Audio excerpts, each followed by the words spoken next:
Queridos simbióticos, ¿cómo están? Bienvenidos una vez más a este nuevo episodio en nuestro podcast. Ahora vamos a innovar un poquito en YouTube. Esperemos que nos puedas acompañar, seguir. Y también quiero anunciarte que tenemos um, un taller de terapéutica. Justamente los temas que vamos a ver hoy en el taller vamos a abordar más profundamente sobre tratamiento y los bemoles que hay sobre cada medicamento, cómo administrarlos vía parenteral, en qué dosis y cosas más profundas en las que nos vamos a meter para que puedas mejorar en tu práctica clínica. Recuerda que esto, pues bueno, pudiera servirte un poquito para el ENARM, pero sobre todo está dirigido a estudiantes e internos de pregrado, así como un poquito todavía a pasantes del servicio social, ¿sí? Como ya viste, hoy vamos a hablar de abdomen agudo. El abdomen agudo en realidad es un síndrome clínico y recordemos que un síndrome está compuesto de varios signos y síntomas. No quiero menospreciar el abdomen agudo, pero cuando hablamos de abdomen agudo en realidad solamente estamos diciendo me duele la panza. Lo decimos así porque es una etiología diversa, como encontramos aquí. En la etiología diversa hablamos que son varias cosas lo que les puede pasar al paciente, son varias cosas que tenemos que pensar de dónde viene el dolor y por tanto decir abdomen agudo es, sé que tienes algo que está comprometiéndote en tu abdomen, pero voy a investigar para determinar qué te está pasando, ¿sí? El abdomen agudo no es un diagnóstico definitivo, sino una conducción hacia un diagnóstico final. Este síndrome es súbito y progresivo. Claro que el síntoma principal es el dolor abdominal y hay un compromiso del estado general, por eso es tan importante.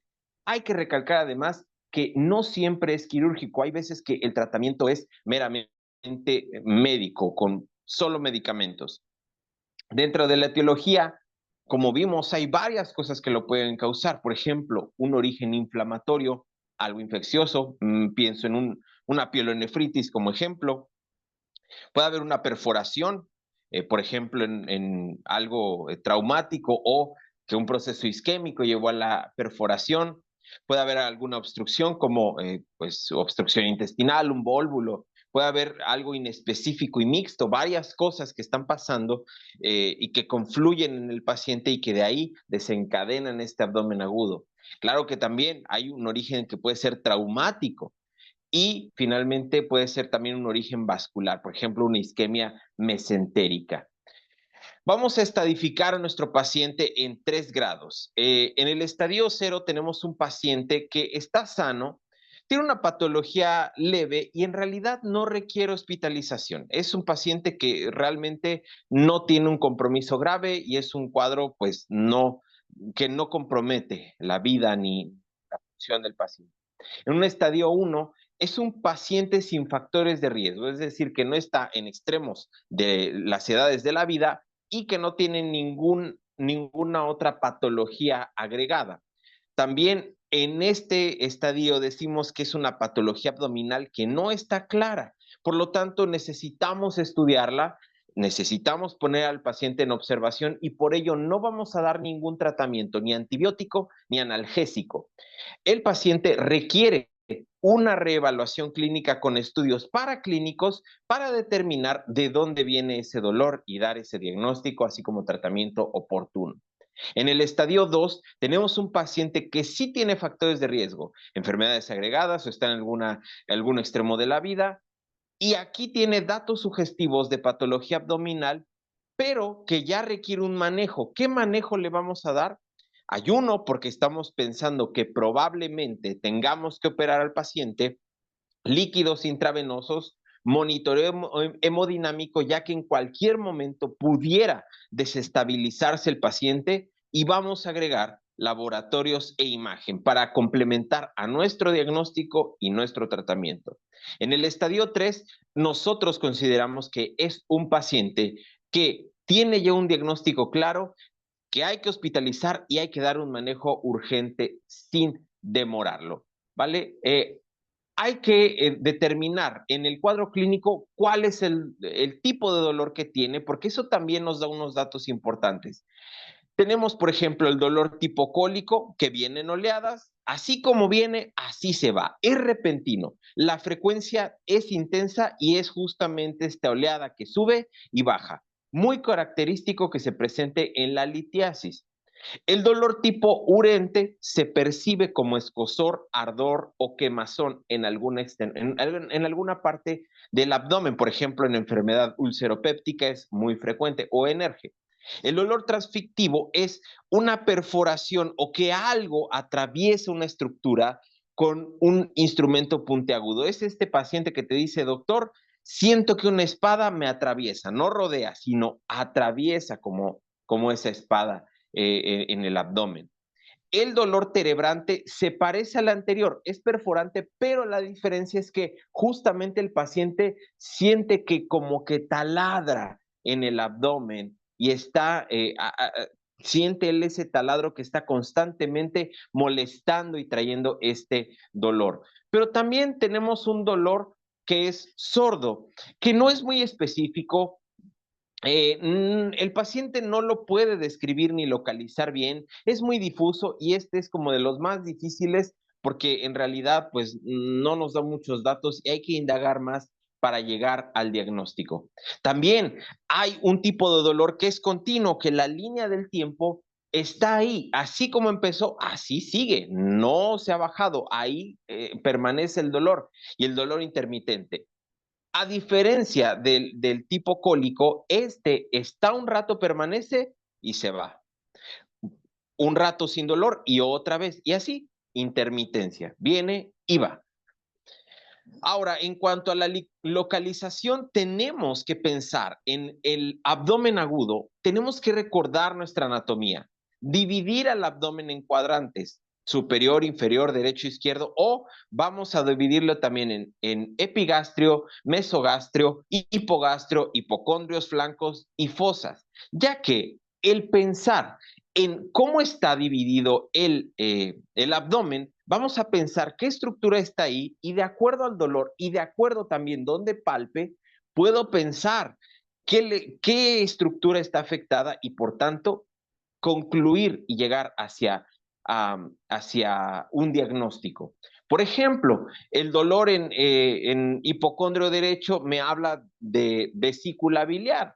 El abdomen en fosa ilíaca derecha me puede hacer sugestivo de una apendicitis. El dolor en mesogastrio, pienso en una pancreatitis. Y así puedo irme en varios cuadrantes, varios ejemplos. Tengo que pensar también en el cuadro clínico cómo va la evolución, ya que de acuerdo a esto voy a pensar qué tratamiento puede requerir y de qué cuadro se está tratando. Si es un cuadro agudo, estamos hablando que dura menos de 48 horas y un cuadro que se instala en menos de 6 horas, pensamos en que muy seguramente esta patología requiere una resolución quirúrgica, por ejemplo, apendicitis, colecistitis. Pero cuando dura más de 48 horas en primera, pensamos que el cuadro pues no compromete tanto la vida, la función, no es tan severo y que podemos dar un tratamiento médico. Y por ejemplo, pudiera ser una pielonefritis como infección urinaria que no requiere mucho por hacer más que el tratamiento antibiótico y analgésico. También tenemos que pensar cómo ha ido evolucionando el dolor. Si ha sido una evolución rápida, entonces estamos pensando que puede ser una obstrucción o perforación. Pero cuando la evolución es lenta, entonces voy a pensar que probablemente es un cuadro inflamatorio. Claro que si estamos pensando en inflamación, empieza con algo leve, algo pequeño, y conforme va aumentando este grado de inflamación, va aumentando el dolor. Por eso esta instalación más lenta. Tengo que preguntar al paciente, indagar sobre la intensidad del dolor. Cuando es un dolor que el paciente refiere como algo fuerte, algo, no sé, de 7 a 10 en la escala de valoración del dolor, pensamos en un cuadro obstructivo, una perforación o una isquemia. Pero cuando la intensidad es leve, pensamos más en un cuadro inflamatorio. Otra vez, empieza con algo leve, pero conforme va aumentando esta inflamación, va aumentando el dolor. Claro, aquí también interviene mucho la tolerancia al dolor de cada paciente. Hay pacientes que toleran muy poquito el dolor y puede confundirnos, pero con los demás datos clínicos, pues vamos a armar el diagnóstico para no confundirnos. Tenemos que pensar qué síntomas se están relacionando para pensar qué posible cuadro hay. Por ejemplo, la anorexia, pierden el apetito. Eso puede ser característico de algo quirúrgico.